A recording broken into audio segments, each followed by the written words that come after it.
Good. Okay, so thank you everybody for your short introduction. So now it's my turn. My name is Rafael Puerta. I did my PhD in optical and wireless communications in the Technical University of Denmark. I finished that in 2017, and since then I've been working here in Ericsson, just across the street. In Ericsson, I've been in several areas. I've been in product development unit, working for algorithm development for our massive MIMO products, and as well for some other aspects of the network itself. And then after that, I joined Ericsson Research, where I am right now a senior researcher. And what I do right now is mainly two things. One is looking into prospective technologies for 6G. So let's say that this is a glimpse of something so far I've there. And then as well, I work as a delegate for the International Telecommunications Union and the European Electronics Communications Committee into regulatory aspects. So yeah, that's a short summary. Yeah, okay, so first of all, once again, thank you, all of you for coming here. I mean, I'm very happy to finally have like a face-to-face event again. So I think it was about time. And then, yeah, this is our Optopub, the Stanishista, obviously. Actually, this is my first Optopub event since I joined. Actually, I don't remember when did I join the Photonics Society? Huh? 1 year ago. So yeah, I mean, last year was cancelled. So yeah, I'm very happy to be here and to be able to present. So yeah, so this is just a short introduction on the activities that we have in the IEEE Photonics Society Sweden chapter. So this is the Optopub, which is organized by us, the Sweden chapter, and co-organized by Photonics Sweden. Yeah, so let's start. Huh? No, you can. What? Yeah, no, you can turn. Okay. Perfect. Okay. So just a bit of history. So the IEEE was founded in 1884.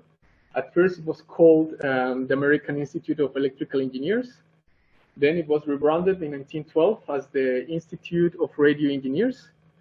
And then in 1963 was finally rebranded as we know it today as the Institute of Electrical and Electronic Engineers. And in 1975, the Sweden section was created. As you know, IEEE divides the globe, so to speak, in different regions. Our region is region number 8, which comprises Europe, Middle East, and Africa. And the IEEE Photonics Society Sweden chapter was established in 2013, actually by a former colleague from Ericsson, Patrick Urban. So yeah, let's say that he was the pioneer, at least here in Sweden. Some info about the Photonics Society and its benefits. So IEEE worldwide has 400,000 plus members. Out of which the Photonics Society has like 1,000 plus, 100,000. So you can see that it's a large society. Thank you. Yeah, and then specifically here in Sweden, the Sweden section, we are 1,800 members. And then we have around 40 societies that in a while I will talk about a tiny bit about all of them. Now, when it comes to the benefits of being a member of the Photonics Society, so we have reduced conference fees, as well open access publishing discount, 15%. We have free full online access to IEEE Photonics Society journals. Some examples are the Photonics Journal, the Photonics Technology Letters, for example, joint collaboration between IEEE and OSA, I forgot the Optic Society of or Society of America, but anyway, now OSA was rebranded as Optica very recently, and yeah, an example of this joint collaboration is the Journal of Lightweight Technology. As I said before, we have several societies here within the Sweden section. And as you can see, the Photonics Society is rather small. We are only 40 people. But even though we are small, in comparison with other larger societies, we still are quite active, for example, with this kind of events. And when it comes to our activities, for example, for 2021, indeed, when it comes to the technology areas, we cover, for example, lasers, fiber optics, biophotonics, and so forth, different aspects. As well, we have an award program where we have, for example, the annual best PhD thesis, where last year we had 5 nominations. And the review is still ongoing, and the award for the best one will be 5,000 krona. This year, actually, the nomination period ends the 30th of November, and the award will be 10,000 krona. So we encourage you, if you know of someone that could be nominated, so please do so. Yeah, as well, we have Best Poster Awards. As Lennart said, sadly, the optics and photonics in Sweden has been postponed several times. So yeah, we haven't been able to give that award. But this year, we were able to give this award in the Optical Network Design and Modeling Conference, and the award was 5,000 kronor. As well, we have activities sponsoring a woman in photonics, where she's the driver of this kind of activities. And then our newest member, Shagufta, she will support her. Yeah, and then, yeah, in general, we have several activities. As you can see, we try to be as active as we can. And then, yeah, we would like to encourage you, if you're not members of the Photonics Society right now, to be. So you can, support us. You can propose different activities, and yeah, and as well, if you want, participate as well, of course. Okay, and then today we will have two talks. One that is entitled "Analog Fronthaul for Cell-Free MIMO Networks." I will provide this talk, yeah, and then I will elaborate what is the so-called cell-free networks, and then as well why, for example, photonics might make the difference with this kind of applications. And as well, our colleague Dr. Xiaodan Pang, he will give the talk ultra high speed terahertz wireless transmissions enabled by photonics. Sadly, he's a bit late, as Lennart mentioned, but then I will try to make my talk longer, so we can wait for him.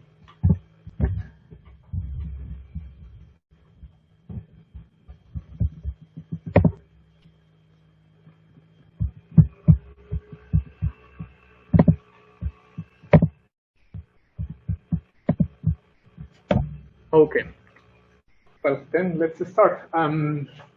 As I said before, right now some of my tasks at Ericsson Research are is research on algorithms and prospective technologies for 6G, for the new use cases and so forth. So this is where analog radio or fiber systems combined with distributed MIMO or cell-free networks. That these terms, let's say, they are exchangeable. While this combination actually might be like one of these prospective solutions for the new 6G use cases. So yeah, just to start with, so this is just the technological evolution from 1G to 6G. So to give you some sort of background of where are we located, right? So as we know, the first generation of mobile communication networks was based on frequency division multiplex access. This was like analog communication, so it was very basic, not that special, so to speak. But of course, it was the first generation, so it was, yeah, at the time, of course, it was a breakthrough. Then the second generation was based on time division multiplex access. Here, for the first time, digital communication was introduced. So of course, we had more degrees of freedom, and we could improve the performance. The same happened with the third generation that was based on code division multiplex access, which indeed had a lot of advantages and so on. But as well had some disadvantages. So that's why in the 4G, actually the radio access technology was changed from CDMA to OFDM based. That OFDM stands for orthogonal frequency division multiplexing. So and then this is what actually 5G is as well based on. Before going to 4G, before going to 5G, some of the highlights of 4G, right, was as well how we could exploit this technology, MIMO technology, multiple input, multiple output, in the sense that now we had smarter base stations with smarter antennas. So that way, by means, for example, of beamforming, we were able to increase the performance, the coverage of our network. As well, the new error correction schemes were introduced, such as turbo coding, which will further enhance the performance of the system. And then in general, we had like new use cases, for example, like Internet of Things. Now with 5G, actually 5G is a combination of, let's say, enhanced LTE or 4G plus 5G. Why is that? The first deployments of 5G will be based on actually the infrastructure of 4G. And this is actually something that's called non-standalone. And this is possible since actually both of them are based on OFDM. So actually OFDM, there were some other candidates, but definitely OFDM-based systems show that is the way to go, at least for 5G. As well, in 5G, we were able to increase the bandwidth available for our mobile networks. And in order to do so, we explored new bands, for example, in the centimeter wave band and millimeter wave bands. As well, we have enhanced massive MIMO, where the base stations have even smarter and larger antennas, so we can even perform even better, once again, like beamforming functionalities and so on. As well, when it comes to error correction codes, we have new ones and better ones, such as, for example, low density parity codes that are used for the user plane, and then the polar codes that are used for the control plane. So by mixing these two, actually, once again, the performance of our networks are improved. And we have, again, new use cases, for example, ultra reliable low latency communications, like, for example, driverless cars, for example. And then we have massive machine type communications, that is like an enhanced version of Internet of Things. And now when it comes to 6G, new ready. Exactly. So the thing is, exactly 4G and 5G are like the commercial names, right? But then in different organizations, you have different names. So 3GPP, that is this association that provides the different standards for mobile radio equipment vendors and so on. The names there for 4G is LTE, and then for 5G is New Red NR. While, for example, if you check ITU, so what you will find is like IMT 2020. So that is 5G. So it's just a matter of labels. And now here in 6G, as you can see, there is still a question mark on what would be actually the radio access technology that will prevail, or what are the ones that will prevail. We know that OFDM will continue, that is for sure. But then as well, for certain new use cases, perhaps a new waveform of a new technology is more is better. And in this case, just to give you an example, for example, one of the use cases that are like trendy, so to speak, in 6G is joint communication and sensing. So for these two, perhaps actually a new waveform is better, right? Maybe not a multi-carrier, but single carrier or these kind of things. Again, we always want more bandwidth, right? And then one way to do it is continue using millimeter wave bands, but then as well on top of that, now sub-terahertz bands as well are possible to use. Again, for certain use cases, of course, we cannot expect having sub-terahertz bands for a macro cell or things like this. Extreme coverage, as you know, of course, we want to make our networks really ubiquitous, right? And then in order to do so, there are like options, for example, as putting like some sort of base stations on top of an airplane or a balloon or drones, right? Then, of course, we have as well more enhanced new use cases, and as well we want artificial intelligence AI agents everywhere throughout the network, so we can optimize different, like parts of the network. And now this talk I will emphasize a bit on new network topologies and further enhance massive MIMO. That this is where, let's say, these self-free networks actually have some room. And as well, by the way, if you have any question, please, just interrupt me. Yeah, please.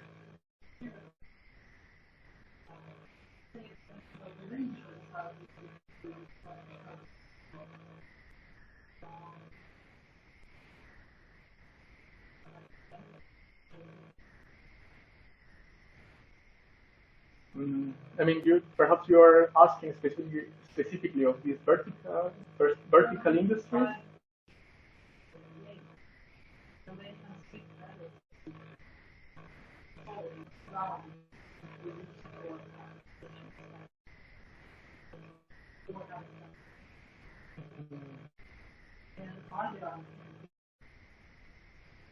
I mean, I think what will happen is that for 6G there will be new topologies, for example, in the sense that perhaps it's not just a single node, but you will have a lot of nodes, for example, in mining, throughout everywhere in the mine. Things like this. But when it comes to like larger coverage, I mean, I think to some extent it's complicated to break the laws of physics. I mean, you know that certain frequencies cannot penetrate objects, so you cannot do anything like that. So what you can do is perhaps, if you use another topology, then you can you can ensure that there will be a line of sight link always between your device and the network. This kind of thing. So I think it's more about planning and topology. Okay, so when it comes to new network topologies, perhaps this is very in line of what you just asked. So from the user's point of view, it is ideal always to be close to the transmitter, right? Namely to a base station, right? That way we can generate as many communication paths as possible, namely increase the redundancy. Since, for example, if I have certain coverage from a base station, right? What you receive actually is not just a single path. I mean, you have reflection, you have diffraction, you have many phenomena on the propagation of waves that in the end what you will receive is a lot of these different paths. And then, let's say, probably statistically speaking, perhaps there is a path that is blocked by a wall or something like that, but perhaps there is another path that actually will get to me. So if you have more paths, that means that you will increase the chances of actually getting service. So in order to achieve this, a new topology that is distributed in the space domain is required. Right? So this is when distributed MIMO, remember, distributed MIMO and self-free networks are like exchangeable. So you know that we are talking about the same. So it is a system where the base station antennas are geographically distributed over the cell instead of being co-located in a single array that is in the center of the cell. From a performance perspective, distributed MIMO can have better performance than co-located MIMO. But of course, there are a lot of challenges and might be more expensive and complicated to implement. And you have here just some figures just to give an example of exactly co-located MIMO is kind of what we have now, where you have like these, let's say, typical hexagonal cells, right? And each base station is equipped with this large array. But then what if perhaps over the whole area, actually, we can distribute all these different antenna elements of this antenna array in different areas. And then what you will have is, let's say, a bunch of access points. So this is the main idea. This is just to give an idea how actually the performance is increased. So to the left, we have different geometries. And the upper part is the conventional one, where you have just a base station with an antenna array in the middle of the cell. And in the lower part, you have two examples of how could you distribute these access points throughout a certain area. So in a grid fashion or a square fashion, right? And then to the right, if we are able I mean, in order to test the performance of the system, we could, for example, take the spectral efficiency metric, which is bit per second per hertz, right? And then if we deploy a lot of random users around our different deployments, and then see what is the spectral efficiency that each user can achieve, then we can, plot this cumulative distribution function of the spectral efficiency. And as you can see, the red one is the one that corresponds to the conventional collocated MIMO, while the blue ones are distributed MIMO. You can see, for example, if we check the 50th percentile, that actually we can increase by more than double this spectral efficiency. And many times, actually, it's even better to check the 50th percentile, because actually most of the KPIs, for example, of 5G, are actually defined for this percentile. And as you can see, is more than 10 times better. So, may I ask, the distance between these in this grid, if you talk about wavelengths, I mean, is it many wavelengths? Yes. Yeah. Exactly. As you can see, this would be meters, so 100 meters by 100 meters. Oh, okay. So we are talking about hundreds and thousands of wavelengths. Okay. Exactly. So right now, actually, these, for example, beamforming schemes, they lose sense because, exactly, in order to achieve like a nice beam and so on, you need like half a wavelength. Yeah. So this is very different. Yeah, and then I think this question was already answered, but yeah. So with DMIMO, we can increase the spatial diversity, once again, increase the redundancy of number of pods. That means that we can increase the spectral efficiency, as we just saw, and of course, we can have a more uniform coverage. To the right, you can see if white, depicts like a high energy, in the receipt signal, and black is low. So you can see that with distributed MIMO, we have a more coverage, a more uniform coverage. In this case, actually adding more access points or more antenna elements actually is always better because you can increase your coverage. While there are many studies that show that if you have a collocated antenna array, there will be a point where if you add more antenna elements, you won't gain anything really. And then what you make is more bulky and complicated, the radio unit. So thanks to the antenna distribution, for example, we can overcome shadowing. As I was telling you, there are some wavelengths, right? Some frequencies that by physics, they can, by definition, or, their propagation characteristics, they cannot go over objects and so on, right? They cannot penetrate. So what if now instead, since now the chances that you will have an access point close to you, then are higher, so you will have line of sight, and indeed you won't have this kind of problems with shadowing, right? Even at higher bands, because we know that, for example, millimeter wave bands are the ones that actually it's complicated that they can go through objects. Yeah.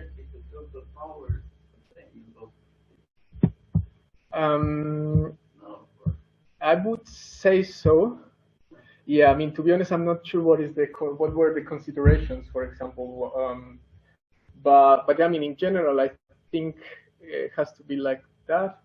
In the many.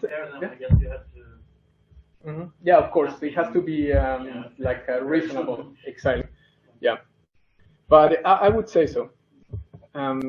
Perhaps in distributed MIMO, since not all the power is concentrated, so of course you can perhaps increase the power for each access point without still fulfilling all the requirements of PTS or this kind of thing, right? Yeah, and then that's why a new flexible network topology, would be beneficial in many senses. And just to give you an example, in Ericsson, we've been working a bit on this, and the concept that we have for this distributed MIMO is something called radio stripes. And as you can see, it's like a flexible structure where actually on top of it, the antennas, the processing units, and the different, let's say, links between them are on top of this structure. And here, just to give an example, our CEO, Baudie, back in 2019 in the Mobile World Congress, just presented this as okay, this might be the future. And these are just some possible deployments like crowded events, public transport, and so forth. But then now, once again, I mean, everything looks like interesting. I mean, we can increase the performance, looks very nice and so forth. But then, of course, there are many challenges. So just to give some highlights of this. Okay, before that, I just want to make a small comparison of what is what is digital radio over fiber and analog radio over fiber, all right? Yeah, and specifically for fronthaul links. So what is a fronthaul link? Fronthaul link is the link between usually the baseband unit, right? That is the one that does the baseband processing, and the radio unit, where usually is where the conversion of our digital signals to analog signals is done, so they can be fed to the antennas.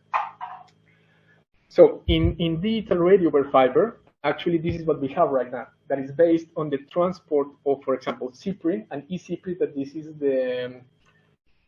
the standardized protocol between the baseband unit and radio unit that is used currently by the different vendors and so on, right? Or in general, or any other digital interface, there is another one that is called Offsite that I don't know if that still exists, but there are many, where the RF samples of our wireless signals are transmitted, right? And the problem with this is that you achieve a low spectral efficiency, and this is because the RF signals are digitized, and each sample of the digitized signal actually is represented by, for example, a 10 or 16-bit long. So that means that, for example, if I increase the number of, and this is per antenna, so if I increase the number of antennas, then the data rate of this link will increase, and if I increase the bandwidth as well. So then we have a problem there that I will show in the next slide. And another thing is that since this interface is digital, then that means that in the radio unit, a lot of things are happening, in the sense that, for example, a lot of digital signal processing happens, and the digital to analog conversion has to happen, for example, with a DAC, with a digital to analog converter, of course, and some other, and as well the up and down conversion of our signals, the radio frequencies. Yeah. Now, with analog radio over fiber, what we transport through the fiber, right? Because this actually is fiber-based, this link, is actually already the analog waveforms. So, for example, for 4G or 5G, what would go through the fiber is already the OFDM waveform. Now we would have a high spectral efficiency, since we will have the same spectral efficiency as our radio frequency signals, and then in the radio unit will be simplified, since now only, for example, optical to electrical conversion has to be done. And of course, you can have amplification and so forth, but then it will be reduced what is happening there.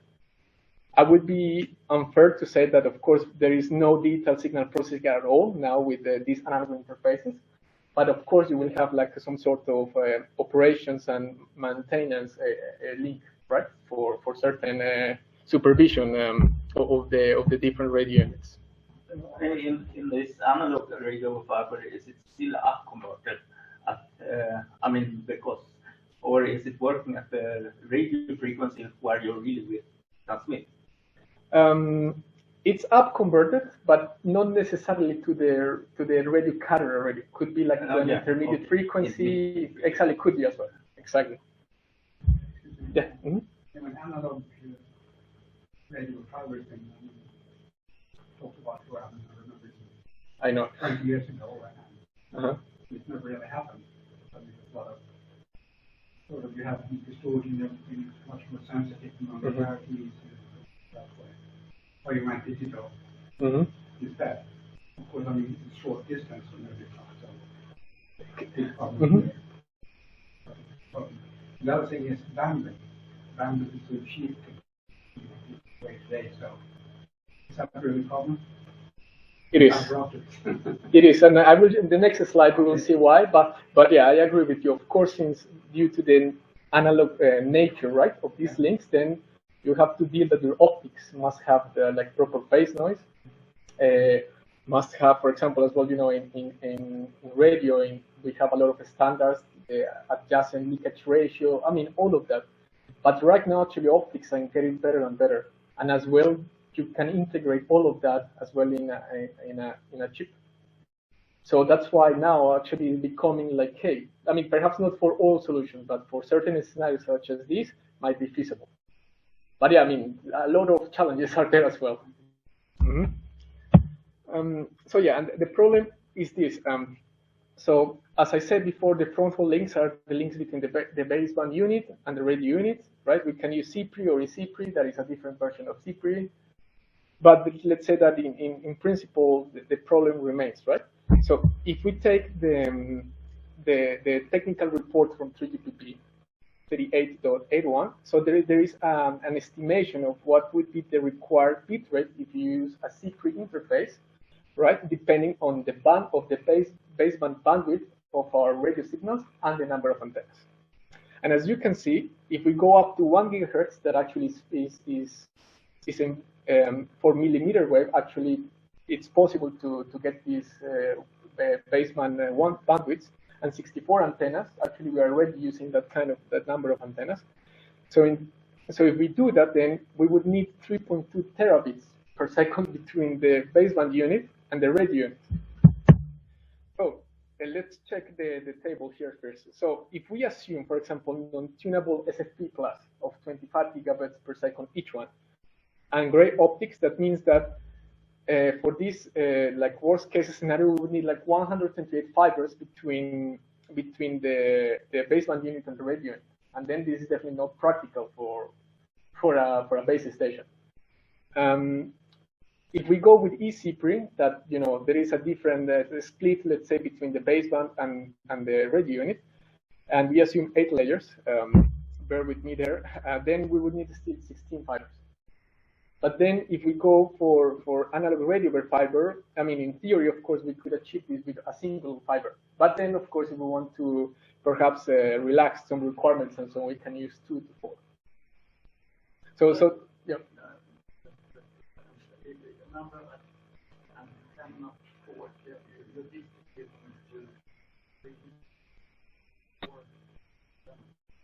Yeah, the thing is, when you have, I mean, this is exactly, if you have a radio unit that, for example, has 64 antennas, and then in order to, for example, use beamforming and this kind of thing, the signal that goes to each antenna is different. Then you need to transmit 64 signals. These 64 different signals. Exactly. But then you need 64 fibers. But the thing is, we are assuming that we are using SFPs with a capacity of 25 gigabits per second. And so because of that, it's not only 64 fibers, we need more. Assuming gray optics. I mean, of course, if we use wavelength division multiplexing and so on, then we can shrink this number. But these antennas, are they distributed over? Yeah, I mean, yeah, exactly. Exactly. Yeah, this would be exactly, there would be like, I forgot what is the name, but for example, if it's distributed MIMO somehow, you would need like a fiber to each one of them, right? Yeah. But then the problem is that with 25 gigabits per second per antenna, it's not enough at that bandwidth, at 1 gigahertz. Okay. Yeah. I will. Perhaps. I'm ahead of time, but you will see why 1 would be enough. Sorry about that. Yeah, but then exactly just for comparison purposes, but you will see. Okay, so this is one problem: the fronthaul link bottleneck. Another one is synchronization. Perhaps I'll be quick here, but then if I have my radio stripe, right, for example, and then as I was saying, let's say they are separated like thousands of wavelengths, right? And then not necessarily between them there is the same distance, so could be something completely random. So the problem is how to synchronize all the different access points, right? So the signals that are transmitted, they will act coherently at the device. So that is a huge problem. Just to give you an idea of what kind of precision do we need.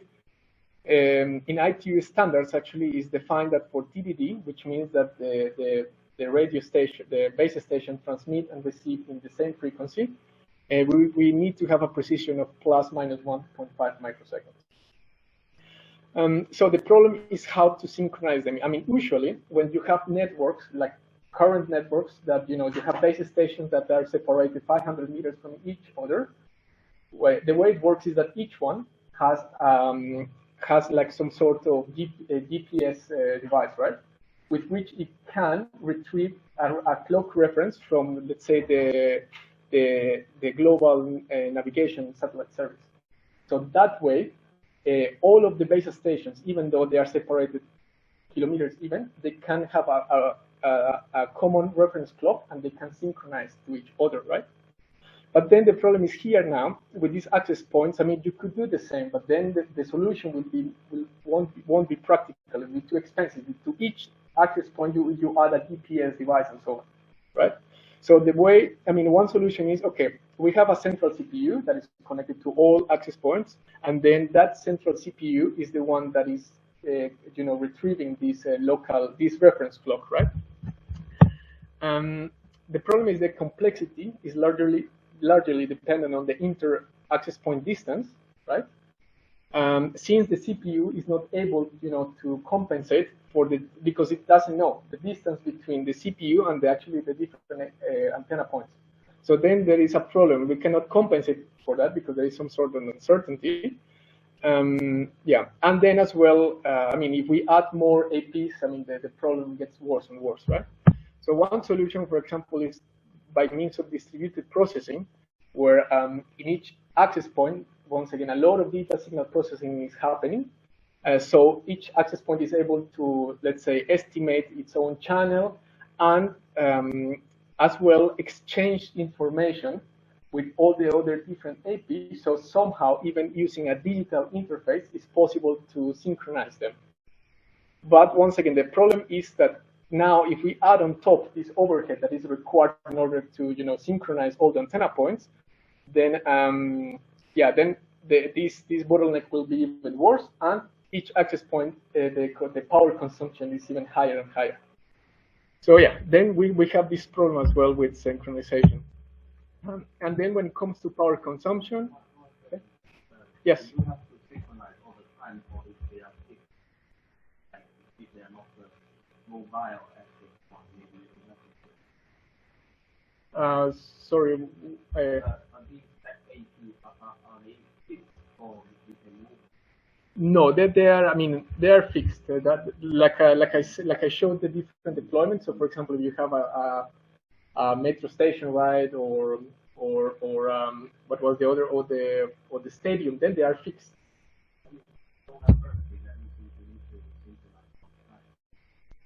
You have to synchronize all the time because you actually didn't know. I mean, the thing is, first you have from the CPU to each AP, you have a lot of uncertainties that might change the phase and amplitude of all the signals that go from the CPU to each AP. This is the fronthaul link, the front end of each AP. So there you have a lot of uncertainties. So you need a calibration method where you can compensate for all of this. So you know that when you transmit signals from all the different APs, all of them will act coherently at the device. So you need to do this compensation. Otherwise, there is no chance that they will phase align the signals when they add by the device, by the mobile device. Yes, it depends on how accurate you believe it. I mean, if you go to millimeter wave, it's very, very high because the wavelength is shorter. So you need to compensate, and this is a problem with digital interfaces. Yeah, and then power consumption. I mean, just very quickly, if we have digital interfaces, eventually we would need to use, like, for example, this kind of transceivers, right? Where you have everything. You have the digital to analog converters, the analog to digital. You have the up conversion and down conversion stages, the DSP. And then, for example, if we see the power consumption of each one of these, each one of these is able to handle 2 antennas. So, for example, each access point at least could have 2 antennas. the power, let's say in average, depending on the operation mode, will be 3.5 watts. And this is not even including the switches that would be needed in order to distribute the different signaling and so on. And another problem is that these transceivers actually, for example, in downlink, they're able only to work up to 250 megahertz. And as I said, for millimeter wave, we would need up to 1 gigahertz, right? So this is the limitations with these kind of transceivers and as well power consumption. So the prospective solution is to have a radio strap, for example, right? But then instead of having digital interfaces, the goal is to have analog interfaces, right? Where actually, once again, as I said before, the signals that we transmit through our fronthaul link actually is not digital and actually is already the OFDM waveform, right? And then here, I will show later, we will rely on access points that are simpler and rely on heterodyne detection that actually my colleague Xiao Pang will elaborate a bit more on that. And then here, the idea is to have our radio stripes as almost DSP-free. We know that that is impossible, but almost DSP-free, so the power consumption goes down. As well, to have a single or few fibers. I mean, here, perhaps I can already answer your question. We would think about like some sort of ring topology, but we will see. Yeah, and then of course all the DSP, let's say hardcore DSP and up and down conversion happens at the central unit, right? And then the signals for all access points will be transmitted over the same fiber or few fibers, and then with the by means of wavelength division multiplexing or intermediate frequency over fiber. And then each access point will deaggregate its corresponding signal, and that can be done with passive optics, for example, with an array of like gratings and so forth. Power consumption. I mean, for example, if we use something like this is a simplified way, but if we use a photodetector, for example, we can have photodetectors with bandwidth of 10 gigahertz, 40 gigahertz that can handle like easily baseband bandwidths up over 1 gigahertz. And then that for downlink, and for uplink, we can use an intensity modulator such as an electroabsorption modulator or a Mach Zehnder or something like that. So if we analyze this, the power consumption will be below 1 watt. So this is how we want to decrease the power consumption. And then as well, coherent joint transmission, now it's possible because if all the digital signal processing, right, is centralized in the central unit. So now, somehow, I mean, if we come up with a smart scheme, in order to calibrate all our system, actually, we can take into account the different delays, right? As you can see, for example, the red paths are the, let's say, transmission and reception paths from the access point 1. The green one is from access point 2. So actually, we can take into account everything, like I was saying. We can take into account the fiber itself, the front ends, right? Even the antenna, I mean, everything. And then actually the goal here is to do this by means of reciprocity-based calibration, where actually this holds for TDD systems, once again, where the frequency of transmission and reception is the same. And this is work in progress. And now before that, this is just an example. So that's why we are aiming that with a single fiber it's possible. So we have some sort of ring topology like this with analog interfaces, and then we have, for example, APs and a UE, user equipment with a single antenna. And then we run some simulations, of course. We can see that if we don't apply, if we don't synchronize the different access points, then you can see that the difference to the left, we assume that we have 8 access points, and to the right, we have 16. You can see that the gain is nothing, since they are not synchronized, so actually we don't gain anything. While if we are able to synchronize our access points, we can then take a full advantage of our diversity and power gains. And we can see that indeed the performance of the system increase considerably. Yeah. And then last but not least, so actually the next step that that we want to do is actually this is a joint application collaboration between KTH, RISE, and Ericsson. We applied for a grant to SSF, to the Swedish Foundation of Strategic Research. And then what we want to do is to do an experimental demonstration of this, where, of course, behind this, there is a lot of data signal processing. That's the calibration scheme in order to be able to synchronize all of them. This is complex. This has a lot of algorithms and so on. So what we want to mix is, of course, the state-of-the-art lab here in RISE KTH with the expertise when it comes to all of these algorithms in wireless communications. So yeah, we are still waiting for their answer, and we're crossing fingers that will happen. So yeah, some references, and thank you. If you have any more questions, please. Ladies first. More on a basic level, I mean, you had an application I was thinking this stuff with industrial application.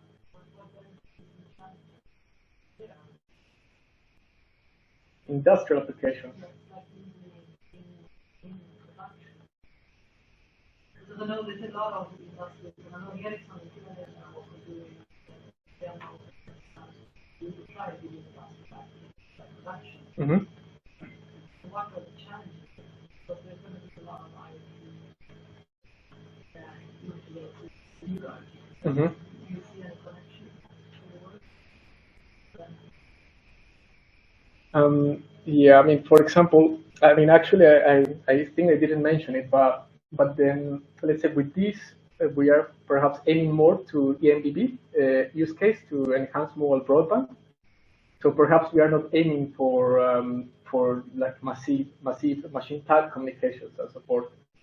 But now, on the other hand, we see this, for example, as a prospective solution for some verticals, just like you said, for example, mining and so on. Then this will fit very well, since you can then ensure that you will have coverage everywhere. And for factories as well. I mean, in a factory, for example, if you want to exploit the spectrum of, let's say, sub-terahertz bands, right? For digital twins, you know, the digital twins, they require like a lot of bandwidth and exchange of data. So they are able to update all of these, you know, all of the parameters of your digital twin.